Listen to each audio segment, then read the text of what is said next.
What's up guys, NASCAR fan 4888JJ here, back at it with another video. These are 10 more underrated underdog performances. I hope you guys do enjoy the video, and if you do, leave a like and subscribe if you are new. Almost 90% of people who watch my videos are not subscribed, so if you do enjoy this video, consider subscribing for more NASCAR content. Anyways, enjoy the video.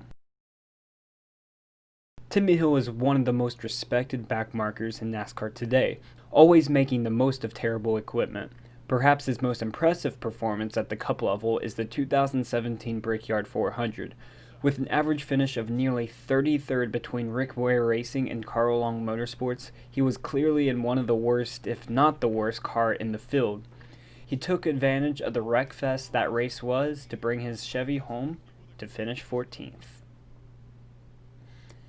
Earlier this year, after running competitively and finishing 15th in back-to-back races, Kyle Weatherman was on a tear, so to speak, for Mike Harmon Racing, notorious for finishing near the back of the pack. But no one saw his 8th place finish at Kentucky coming. He ran well all day, but ultimately it was Kyle's ability to take advantage of late race restarts to propel him to Mike Harmon's first top 10 as an owner in the Xfinity Series in nearly 300 starts. Years before competing for championships in the Truck Series, Brett Moffitt rode around at the back of the pack of the Cup Series for a few races in 2014. However, at the beginning of the 2015 season, Michael Waltrip needed a replacement for Brian Vickers for round 2 at Atlanta. Brett's name was called upon and finished an impressive 8th in his debut at Michael Waltrip Racing. This didn't seem like an impressive feat at the time, but all the other drivers that drove the 55 couldn't match that performance. These drivers weren't completely horrible either. David Reagan, Brian Vickers, and even Michael Waltrip himself entered in the remaining races for the 55 and combined for 0 top 10s. Dave Blaney knew the 2006 Nextel Cup season was going to be tough after only having 2 top 20s in the first 10 races. However, his trend was broken in the Chevy Rock and Roll 400 at Richmond when Blaney muscled his 22 Caterpillar Chevy to a stunning 4th place finish, his second top 5 in the Cup Series. Blaney would add icing to the cake, taking another top 10 home the very next race at Loudon. Get down, baby, you're the best! Dave Blaney wins a wacky race at Charlotte. Denny Hamlin has gone around. Kyle Busch is on. Before the season, Michael McDowell had 8 top 10s in 321 starts, and most of these are on super speedways and road courses. At the time of this recording, Michael McDowell already has 2, and neither of them were at super speedways or road courses, with an 8th place finish at Pocono and one upping that performance with the 7th at Indy just a couple races later. Although Front Row Motorsports has taken a leap in performance this year, it cannot be ignored that McDowell has stepped it up to another level. The 2011 Next Era Energy Resources 250 would be another season opener for most team owners, but not new Truck Series owner Ricky Benton, who was entering only his 9th race. His driver Clay Rogers had never even raced at Daytona in one of NASCAR's top 3 series, so on paper it wasn't a promising look for the new Ricky Benton racing team. However, Rogers managed to come across the checkered in an unbelievable 3rd place after an intense green-white checkered finish. What he said he was going to do. That's a great battle. Look at Clay Rogers come up there. Whoa. With Kyle Busch pushing him. Clay ends up finishing up in the 3rd spot. Michael Waltrip wants to grab the checkered flag.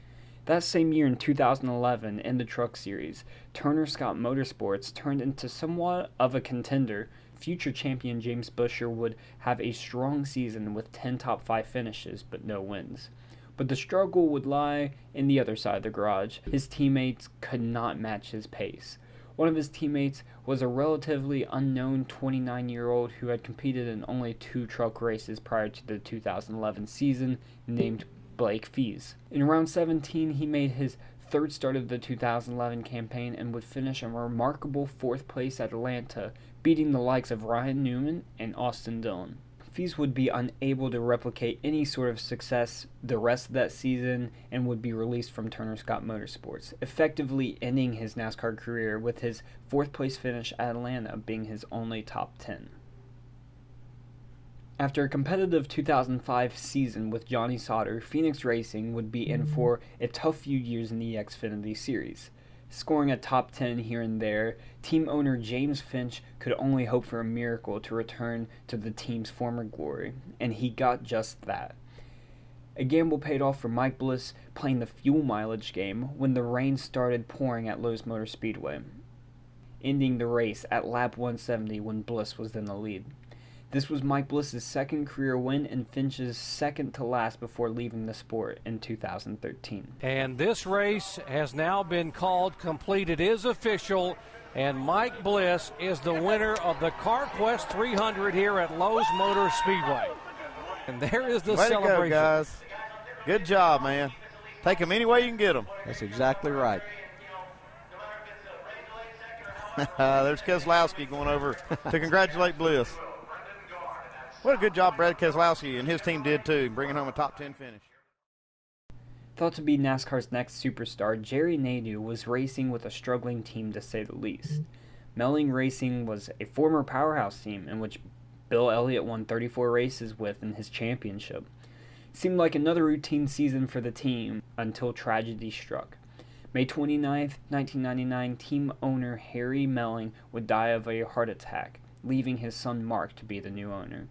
Just 5 races after Harry's death, Nadeau would finish an outstanding 5th place at Watkins Glen, the team's first since 1991 with Bill Elliott. As with any part-time team, the expectations were low for the newly formed Express Motorsports. And not qualifying for the first 3 races, the expectations somehow were even lower. However, driver Randy Tolsma would shock the world after taking victory at Mesa Marin Raceway, an old half-mile oval in the Truck Series schedule between 1995 and 2003.